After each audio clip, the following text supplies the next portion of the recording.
जय श्री गणेश भक्तों, आपका स्वागत है।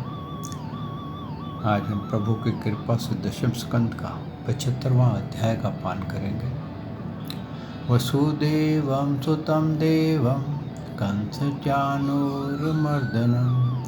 देवकी परमानंदं श्री कृष्ण वंदे जगद्गुरु।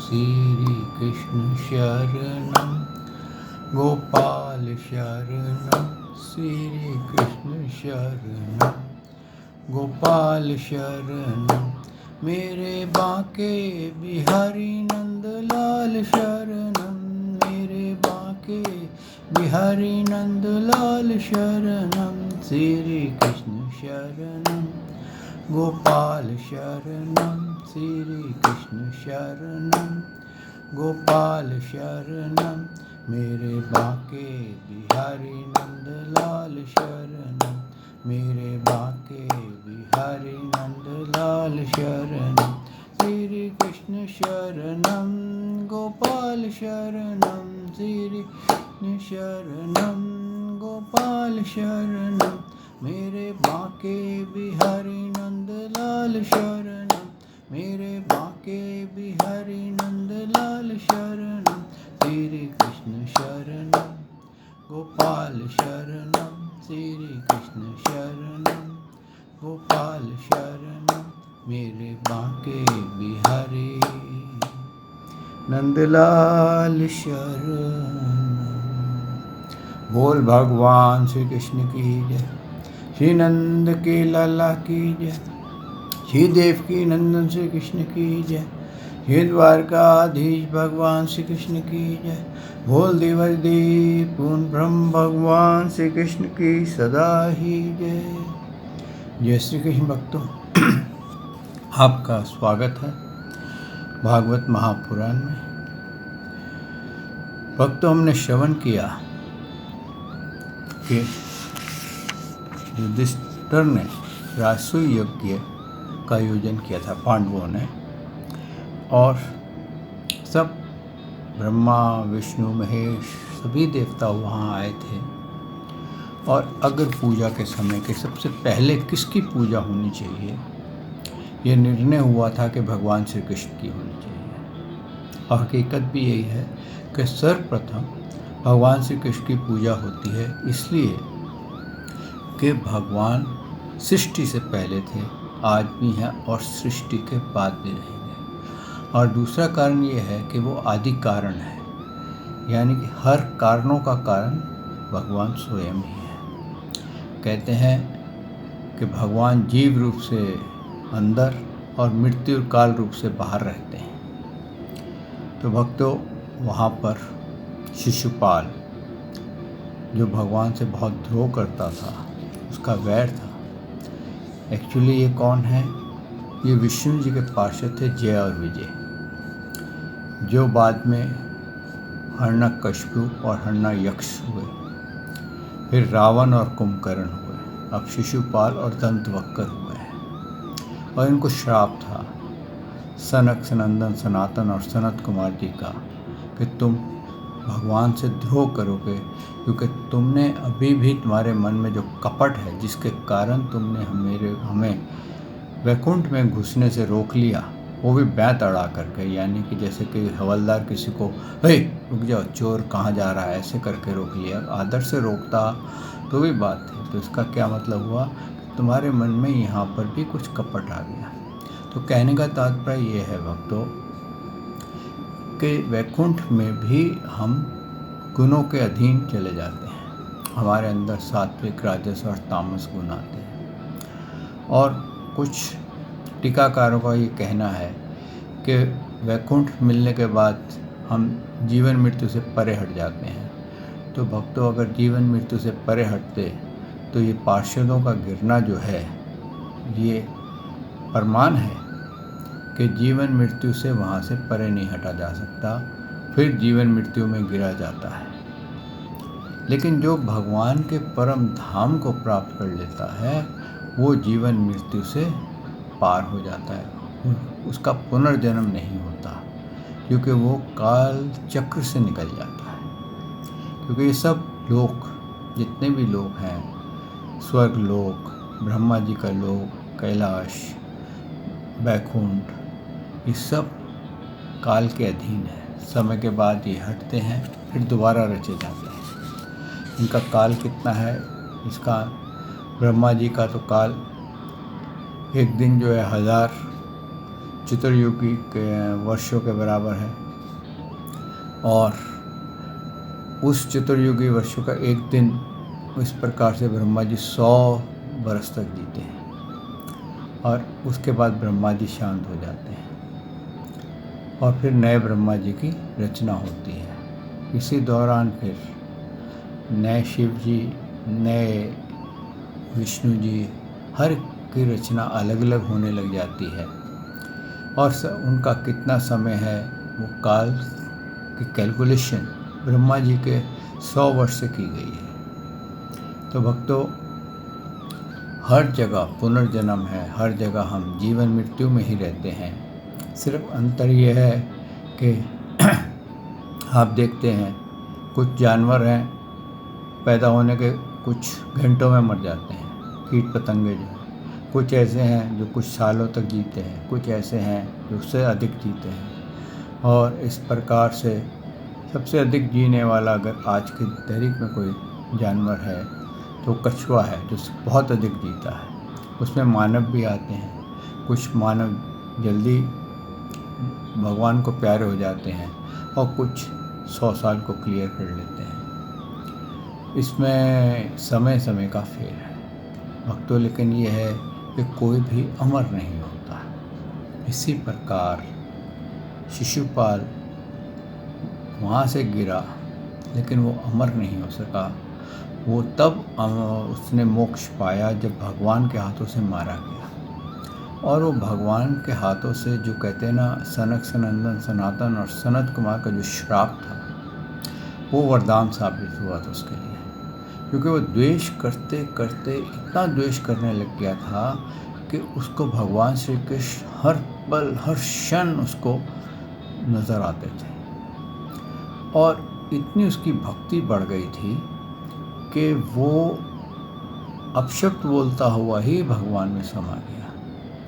तो भक्तों, यही नारद जी ने युधिष्ठिर को बताया था कि भक्ति 2 प्रकार की है, एक तो प्रेम की, एक है द्वेष की। द्वेष की भक्ति जो होती है, द्वेष जो होता है ना, वो आपके ज़्यादा आपको फोकस करता है, लेकिन उसमें एक बहुत बड़ा अवगुण है कि अगर आप कहीं छूट गए तो ऐसे घोर नरकों में चले जाओगे, क्योंकि आप ब्रह्म को अपोज कर रहे हो कि जहाँ से निकलना नामुमकिन हो जाएगा। और ये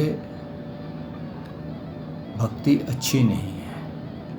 और जो प्रेम की भक्ति है वो ज़रा स्लो है, लेकिन कैसी है कि आप सीढ़ी दर सीढ़ी चढ़ते जाइए, अगर आप फिसले भी तो कुछ सीढ़ियाँ नीचे आ जाएंगे। और द्वेष की भक्ति क्या है कि पहाड़ पे, सीधे पहाड़ पर बिना किसी सपोर्ट के चढ़ना। अगर आप रास्ते से जाएंगे तो पहाड़ घुमा फिरा करके ज़रा ऐसे लगे रास्ता लंबा है, वहाँ ज़रा देर से पहुँच सकते हैं। पहाड़ पे अगर सीधे चढ़ेंगे तो आप जल्दी पहुँच जाएंगे, लेकिन अगर फिसल गए तो ऐसी खाई में गिरेंगे कि अपने शरीर की हड्डियाँ भी नहीं मिलेंगी। तो भक्तों, इसलिए प्रेम की भक्ति ही भगवान ने मार्ग बताया है मानव के लिए। आइए भक्तों, इस भागवत पुराण को आरंभ करते हैं। सच्चिदानंद रूपाय विश्वोत्पत्ते आदि हेतवे तापत्रय विनाशाय श्री कृष्णाय वयं नमो नमः। श्री कृष्णाय वयं नमो नमः। श्री कृष्णाय वयं नमो नमः। श्री कृष्णाय वयं नमो नमः। बोल भगवान श्री कृष्ण की जय। अब आज हम भक्तों 75वें अध्याय में प्रवेश कर रहे हैं। राजसूय युग की पूर्ति और दुर्योधन का अपमान। भक्तों, राजा परीक्षित ने पूछा, भगवान अजातशत्रु धर्मराज युधिष्ठिर के राजसूय यज्ञ में महोत्सव देख करके जितने भी मनुष्य, नरपति, ऋषि, मुनि और देवता आदि आए थे वे सब आनंदित हुए, परंतु दुर्योधन को बड़ा दुख हुआ, बड़ी पीड़ा हुई। यह बात मैंने आपके मुख से सुनी है। भगवान आप कृपा करके इसका कारण बतलाइए। श्री सुखदेव जी ने कहा, परीक्षित, तुम्हारे दादा युधिष्ठिर बड़े महात्मा थे। उनके प्रेम बंधन से बंधकर सभी बंधु पांडवों ने राजसूय यज्ञ में विभिन्न सेवक कार्य स्वीकार किया था। भीमसेन ने भोजनालय देख रेख करते थे। देखिए क्या है कि भीम जो थे वो भोजन का कार्य देखते थे। दुर्योधन कोषाध्यक्ष थे। सहदेव अभ्यागतों के स्वागत सत्कारों में नियुक्त थे और नकुल विविध प्रकार की सामग्री एकत्र करने का काम देखते थे। अर्जुन गुरुजनों की सेवा शुश्रूषा करते थे और स्वयं भगवान श्री कृष्ण आए हुए तो भक्तों हर एक ने अलग अलग सेवा ले ली थी। अर्जुन ने गुरुजनों की सेवा शुश्रूषा करते थे और स्वयं भगवान आए हुए अतिथियों के पांव पखारने का काम करते थे। देवी द्रौपदी भोजन परोसने का काम करती थी और उधार शिरोमणि कर्ण खुले हाथ से दान किया करते थे। परीक्षित, इसी प्रकार सत्यकी, विकर्ण, हार्दिक, विदुर, वरिष्ठवा आदि, बल्ही के पुत्र और सनंदर्म आदि राजसूय यज्ञ में विभिन्न कामों में नियुक्त थे। ये सब के सब वैसे ही काम करते थे जिससे कि महाराज युधिष्ठिर का प्रिय और हित हो। अब तो क्या होता है कि अगर आपके घर में मान लीजिए शादी है, विवाह है, तो काम बांट दिए जाते हैं और जो जिस काम का एक्सपर्ट होता है उसको वो काम दिया जाता है। हमने श्रवण किया कि भीमसेन को भोजनालय दिया गया, यानी कि रसोई का भोजन पकाने का कार्य दिया गया, क्योंकि भीम को स्वादिष्ट भोजन खाने का बहुत शौक़ था। तो वो जो भी बनवाएगा और वो स्वादिष्ट बनवाएगा, अच्छा भोजन बनवाएगा। दुर्योधन को कोषाध्यक्ष का दिया गया। क्यों कोषाध्यक्ष दिया गया? इसलिए कि दुर्योधन जो था उसके हाथ में एक रेखा थी, कोई जितना धन खर्च करेगा उससे डबल वापस आ जाएगा। और दूसरा क्या था कि दुर्योधन जो है जेलेसी के मारे, जलन के मारे पांडवों का धन ज़्यादा से ज़्यादा लुटाएगा और ज़्यादा से ज़्यादा कभी कमी नहीं आने देगा किसी प्रकार से। अच्छा, और यहाँ पर क्या है, सहदेव को अभ्यागतों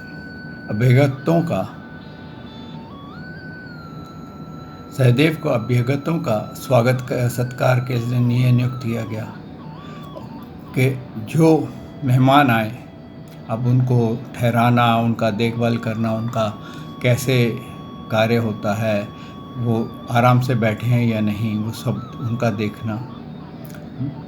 इसी प्रकार नकुल को विविध प्रकार की सामग्री, अब मान लीजिए हलवाई बैठा है और घर में भोजन चाहिए तो वो, अच्छा भैया ये शक्कर ख़त्म हो गई, ये फलानी चीज़ का प्रबंध करो, तो उसका कंट्रोल नकुल के पास था।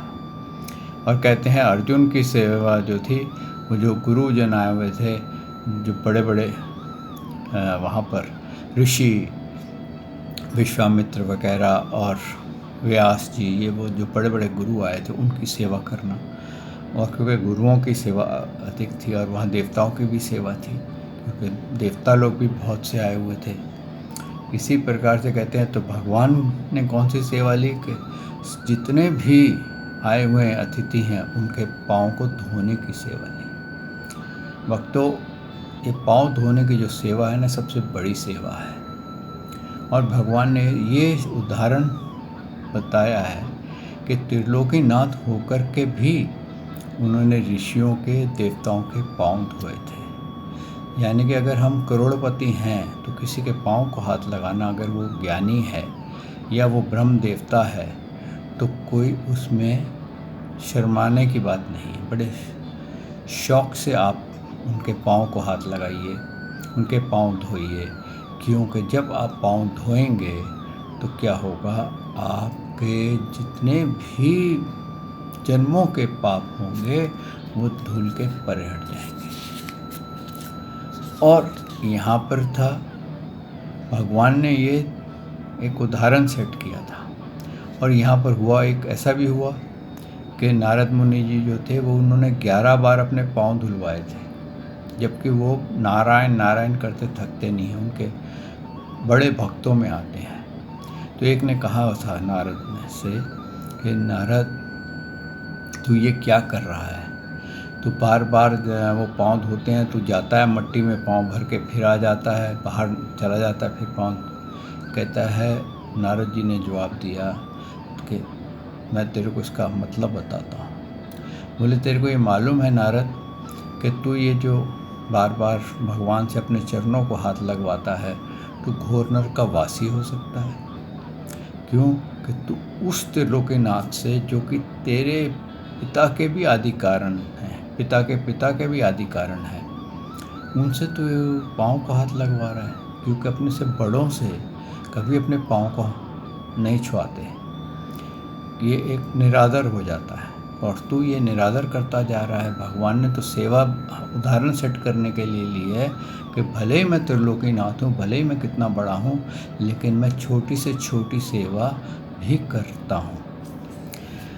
तो नारद मुनि जी ने जवाब दिया, बोले, महाराज बात यह है कि भगवान का मैं स्पर्श नहीं कर सकता, भगवान मेरा स्पर्श कर सकते हैं। ये बात तो सही है कि मेरे पास इतनी शक्ति नहीं है कि मैं भगवान का लिंगन कर सकूं, उनका स्पर्श कर सकूं। मैं दूर से उनका दर्शन करता हूं, उनको दंडौत डालता हूं तो दूर से डालता हूं। जैसे आप बांके बिहारी के मंदिर में जाते हैं, आप मूर्ति को स्पर्श नहीं कर सकते। आप वेंकटेश्वर जी में जाते हैं, वहाँ भी आप मूर्ति को सिर्फ कुछ सेकंड्स के लिए देख सकते हैं, लेकिन आप उसको स्पर्श नहीं कर सकते, आप खड़े भी नहीं हो सकते। और विदिन 25 to 30 सेकेंड या 40 सेकेंड्स के अंदर आपका वो राउंड पूरा हो जाता है। तो भक्तों, अब क्या हुआ, लेकिन अगर मान लीजिए मूर्ति जो है वो आपका स्पर्श करे तो हो सकता है ना, वो आपको चाहे रोक ले, स्पर्श करे, आप उसका आपका आलिंगन कर सकती है, लेकिन आप नहीं कर सकते। ऐसे ही नारद जी ने कहा कि भगवान श्री कृष्ण का मैं आलिंगन नहीं कर सकता, मैं उनका स्पर्श नहीं प्राप्त कर सकता, लेकिन भगवान तो मेरा स्पर्श करते हैं ना। तो भगवान का स्पर्श पाने के लिए अगर मेरे को सैकड़ों जन्म भी नरकों में डाला जाए, ये जो मैंने ये स्पर्श लिया है 11 बार, अगर मेरे को सैकड़ों नरकों में भी डाला जाए तो इस स्पर्श के सामने वो भी तुच्छ हैं। भक्तों, ये होती है सच्ची भक्ति। इसको कहते हैं कि अगर कोई भक्त हो तो नारद जी जैसा हो, जो कि भगवान के केवल स्पर्श के लिए नरकों को जाने को तैयार था, लेकिन उसने कभी भगवान का नाम नहीं छोड़ा। उसकी श्वास श्वास में नारायण नारायण नारायण ही रहा है, और वो इसी नाम से जपते जपते त्रिलोकी में कहीं भी चला जाता है, लेकिन भगवान के धाम में नहीं जा सकते। वो कहीं भी जाते हैं लेकिन भगवान के धाम में नहीं जा सकते, लेकिन उनको दानव और मानव और देवता सब उनका आदर करते हैं। ये है भगवान के नाम के गुणगान की शक्ति।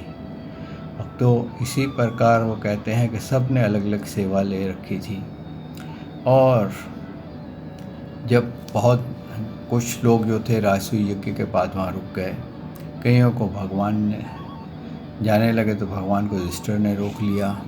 इस प्रकार से कहते हैं ये राजसूय यज्ञ के कई महीने, 2-3 महीने इसका कार्य चलता रहा, और सभी लोग इंद्रप्रस्थ के, यहाँ तक कि कहते हैं कि सभी देवी देवता भी तृप्त होकर के वहाँ से विदा हुए, और युधिष्ठिर ने सबको बहुत मान दिया और जितने भी गुरु आए थे, जितने भी ऋषि मुनि आए थे, उनको बहुत बड़ी दक्षिणाएं दी गई और हर प्रकार से उनका ख्याल रखा गया। कहते हैं उसके बाद ये ऋषि वगैरह जो ब्रह्मा जी वगैरह थे, ये भी अपने अपने लोक को चले गए और वहाँ पर भगवान श्री कृष्ण को और अपने कुटुंबियों को, दुर्योधन वगैरह को युधिष्ठिर ने रोक लिया था। और जो दुर्योधन था उसके अंदर क्या था कि वो उनका ऐश्वर्य देख के, पांडवों का ऐश्वर्य देख करके जलता था और इतना जलता था कि उसका बस चले तो वो सबको भस्म कर दे, लेकिन कुछ कर नहीं पाता था।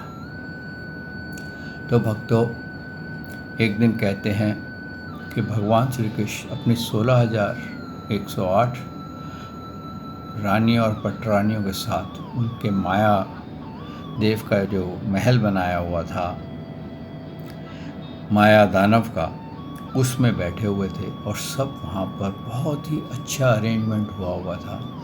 कभी वहाँ पर ऐसा लगता था कि बादल आ गए, कभी ऐसा लगता था कि तारे झिलमिला रहे हैं, कभी लगता था वहाँ चंद्रमा उदय हो रहा है, कभी लगता था सूर्य उदय हो रहा है, कहीं लगता था कि वारगन्नाएँ यानी कि जो वारगन्नाएँ जो हैं, अप्सराएँ, वो वहाँ नाच रही हैं। कई जगह लगता था कि देवताओं की पूजा हो रही है। हर तरफ जिसको कहते हैं सरकरामा, यानी कि आपकी नज़र कहीं भी पड़े तो अलग दृश्य आपको नज़र आए। तो इस तरह का वहाँ पर बहुत बढ़िया दृश्य था और बहुत अच्छा भोजन परोसा जा रहा था, सब उसको एंजॉय कर रहे थे। तो वहाँ पर दुर्योधन को जब ये देखा उसने, तो उसके मन में बड़ा गुस्सा आया और वो द्वारपालों को बिना बेमतलब ही उनको झिड़कने लग गया। अरे तुम्हें अक्ल नहीं है, मैं आ रहा हूँ तो तुम्हारे को ऐसे नहीं, ऐसे खड़ा होना चाहिए था, तुम्हारे को ये करना चाहिए था। तो वो उस माया दानव के महल में जब आगे बढ़ा तो क्या देखता कि एक जगह आग जल रही है। तो आग जल रही है तो उसने सोचा यहाँ तो आग है, उसने धोती ऊपर करके और उस आग को पार करना चाहा। तो वहाँ गलीचे बिछे हुए थे, आग थी नहीं।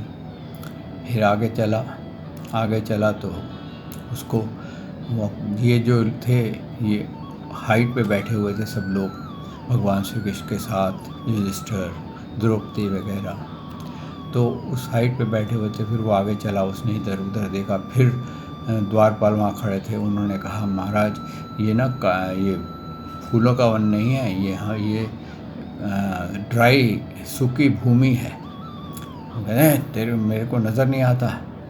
उसने ऐसे पाँव रखा तो क्या देखता है कि वाकई ये तो ड्राई भूमि है, कंकड़ चुभ रहे हैं। तो फिर वो उस जो द्वारपालों ने साइड बताई थी उस साइड पे चल पड़ा। आगे जा कर के वहाँ की सेविका मिली तो महाराज के महल में माया फैली हुई थी बड़ी ज़बरदस्त। तो उन्होंने कहा महाराज आगे मत जाइए, आगे जल है। क्या बात करते, इतना बढ़िया गलीचा बिछा हुआ है। और वो उनको ढांढता फटकारता हुआ गलीचे के ऊपर जैसे ही पाँव रखा, वो एक पानी के कुंड में गिर गया। तो अब भगवान श्री कृष्ण भी थोड़े हंस पड़े। उसके कहते हैं जब कोई गिर जाता है अचानक, और ख़ास करके ज़रा क्रोधी आदमी गिरता है तो बड़ा अच्छा लगता है। तो वो हंस पड़े, उनके साथ सारी रानियाँ भी हंस पड़ी और द्रौपदी भी हंस पड़ी। उसने द्रौपदी जी को बुरी नज़र से देखा और उसने द्रौपदी जी को कहा कि तेरे को ऐसा जो तूने किया है, जो तू हंसी है मुझ पर, इसका मैं बदला अवश्य लूँगा।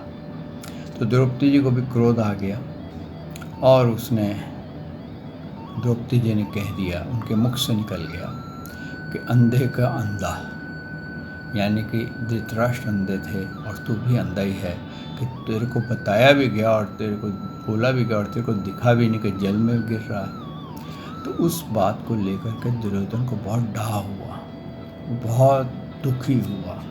क्यों कि वो चाहता था द्रौपदी मुझे मिले, लेकिन वहाँ पर जब यज्ञ हुआ, द्रौपदी का स्वयंवर हुआ, तो उसमें दुर्योधन धनुष्य यज्ञ में सफल नहीं था और इसको धनुष्य चलाना भी नहीं आता था।